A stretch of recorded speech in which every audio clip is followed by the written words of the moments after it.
सहारा मरुस्थल, जिसे ग्रेट सहारा रेगिस्तान के नाम से भी जाना जाता है, अफ्रीका महाद्वीप में स्थित दुनिया का सबसे गर्म रेगिस्तान है। दुनिया का पहला सबसे बड़ा रेगिस्तान अंटार्कटिका और दूसरा आर्कटिक और तीसरा अफ्रीका का सहारा मरुस्थल है। सहारा में अल्जीरिया, चाड, मिस्र, लीबिया, माली, मोरिटानिया, नाइजर, पश्चिमी सहारा, सूडान और ट्यूनीसिया के बड़े हिस्से शामिल है। दुनिया का सबसे बड़ा रेगिस्तान सहारा रेगिस्तान अपने पूर्व में अटलांटिक महासागर से लगभग 3000 मील की दूरी पर नील नदी से लेकर लाल सागर तक फैला है। दक्षिण दिशा में सहारा रेगिस्तान मोरक्को के एटलस पर्वत और भूमध्य सागर से घिरा हुआ है।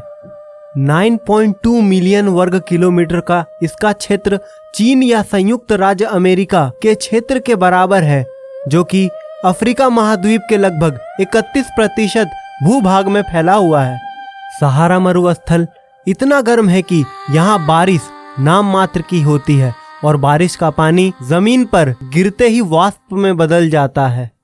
सहारा डेजर्ट की सबसे खास बात यह है कि इतना गर्म होने के बाद भी यहाँ पेड़ पौधे, वनस्पति और 4 मिलियन लोग जीवित रह रहे हैं। सन 2006 में सहारा मरुस्थल में उल्का पिंड की खोज की गई थी। सहारा डेजर्ट के भीषण गर्मी होने के बावजूद भी पर्यटक यहाँ घूमने के लिए आया करते हैं। यदि आप सहारा मरुस्थल संबंधित जानकारी अधिक से अधिक प्राप्त करना चाहते हैं तो हमारे इस वीडियो को जरूर देखें। तो आइए जानते हैं सहारा डेजर्ट यानी सहारा रेगिस्तान कैसे बना।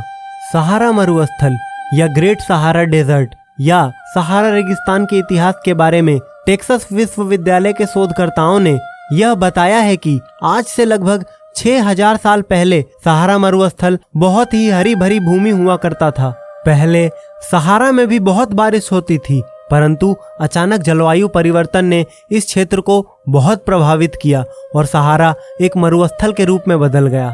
सहारा मरुस्थल में हजारों साल पहले लोग रेगिस्तान के किनारे पर रहते थे, परंतु धीरे धीरे यहाँ की गर्मी के कारण लोगों ने अपने निवास स्थान को बदल लिया।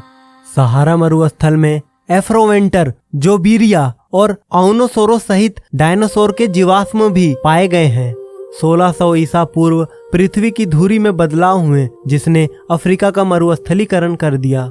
यहाँ 4000 ईसा पूर्व के कृषि के निशान भी मिले हैं। सन 1922 में तूफान और बाढ़ ने अल्जीरिया में तमनरा सेट को नष्ट कर दिया था। तो आइए अब जानते हैं सहारा मरुस्थल के बारे में कुछ रोचक तथ्य। सहारा मरुस्थल का नाम सहारा अरबी भाषा से लिया गया है, जिसका अर्थ है रेगिस्तान। सहारा मरुस्थल का क्षेत्रफल भारत के क्षेत्रफल से लगभग 2 गुना है। सहारा डेजर्ट में दिन का तापमान 56 डिग्री सेल्सियस से ऊपर होता है, तो रात को बर्फ जमा देने वाला तापमान 0 से भी नीचे चला जाता है। सहारा मरुस्थल ने विश्व के 8% थल भाग को घेर रखा है। यह मरुस्थल कुल 11 देशों में फैला हुआ है। विश्व की सबसे लंबी नील नदी सहारा मरुस्थल के पूर्वी भाग से गुजरती है। 19 दिसंबर साल 2016 को सहारा में 37 साल बाद बर्फबारी हुई थी। इससे पहले साल 1979 में ऐसा देखने को मिला था। सहारा रेगिस्तान में कई रेत के टीले 180 मीटर से भी ऊपर ऊंचाई तक पहुंचते हैं। इस रेगिस्तान का उच्चतम बिंदु चांड में माउंट कुसी नामक विलुप्त ज्वालामुखी है, जिसकी ऊंचाई 3415 मीटर है। सहारा मरुस्थल में 12000 से अधिक ऊंटों का कारवां व्यापार के लिए उपयोग किया जाता है। सहारा में बोली जाने वाली सबसे आम भाषा अरबी है। सहारा मरुस्थल में कहीं कहीं कुएं, नदियां और झरने भी देखने को मिलते हैं। सहारा मरुस्थल में खारे पानी की झील भी पाई जाती है। सहारा मरुस्थल के रहस्य के बारे में जानने के लिए आप सभी उत्सुक होंगे, तो आपको बता दें कि इस रेगिस्तान का सबसे अनोखा रहस्य यहाँ बनी हुई नीली आंख है।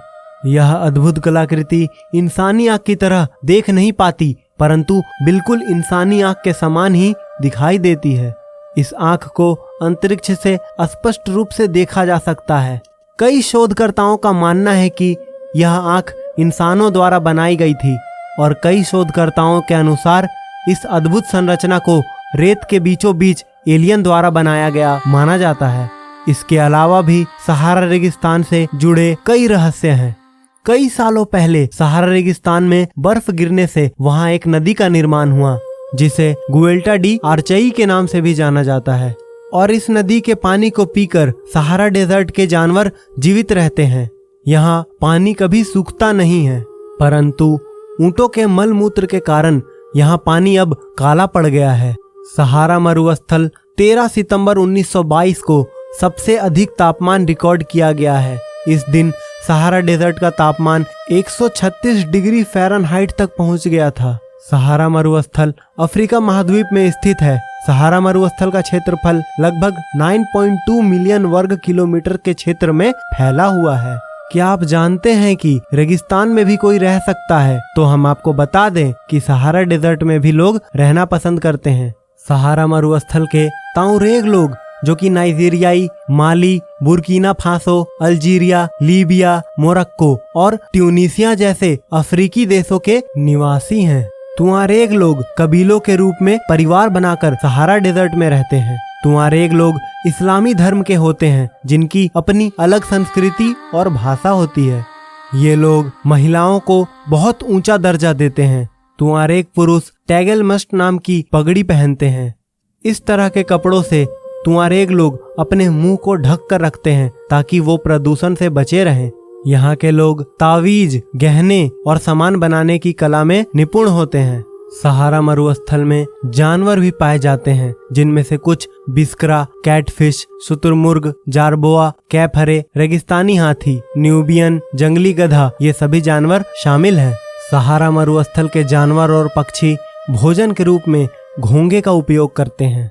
चट्टानों और टीलों के बीच छिपकली, गिरगिट, कंकाल और कोबरा भी पाए जाते हैं। सहारा मरुस्थल का नाम सुनते ही आप अचंभे में पड़ जाएंगे कि यहाँ पौधे और वनस्पतियां भी पाई जाती हैं। सहारा के कठोर और शुष्क वातावरण के बाद भी कई स्थान ऐसे हैं जहाँ पौधों की प्रजातियां उगती हैं। सहारा रेगिस्तान दुनिया का सबसे गर्म मरुस्थल है, जहाँ वार्षिक औसत तापमान 86 डिग्री फ़ारेनहाइट या 30 डिग्री सेल्सियस होता है। इसके अलावा तापमान बदलता रहता है, जिसमें सबसे ज्यादा तापमान 122 डिग्री फ़ारेनहाइट या 50 डिग्री सेल्सियस होता है। सहारा मरुस्थल से द्वितीय विश्व युद्ध के बाद से ही खनिज संसाधनों का व्यापार होने लगा था। सहारा डेजर्ट तेल, प्राकृतिक गैस, कोयला, ये सभी खनिज का केंद्र माना जाता है। इन खनिज उद्योगों के लिए ही सहारा के पूरे क्षेत्र का विकास होना प्रारंभ हो गया। सहारा रेगिस्तान की यात्रा को ट्रेन से तय करने के बारे में आपने सोचा भी नहीं होगा, परंतु सहारा में बीच के क्षेत्र में ट्रेन चलती है, जिससे पर्यटक पूरे सहारा रेगिस्तान का मजा ले सकते हैं। हालांकि कुछ फ्रांसीसी यात्रियों की हत्या हो जाने के कारण इस ट्रेन को एक बार प्रतिबंध लगाया गया था, लेकिन इसे दोबारा चालू कर दिया गया है। आप सहारा रेगिस्तान आए तो इस शानदार ट्रेन की यात्रा का लाभ जरूर उठाएं। उम्मीद है आपको यह जानकारी अच्छी लगी होगी।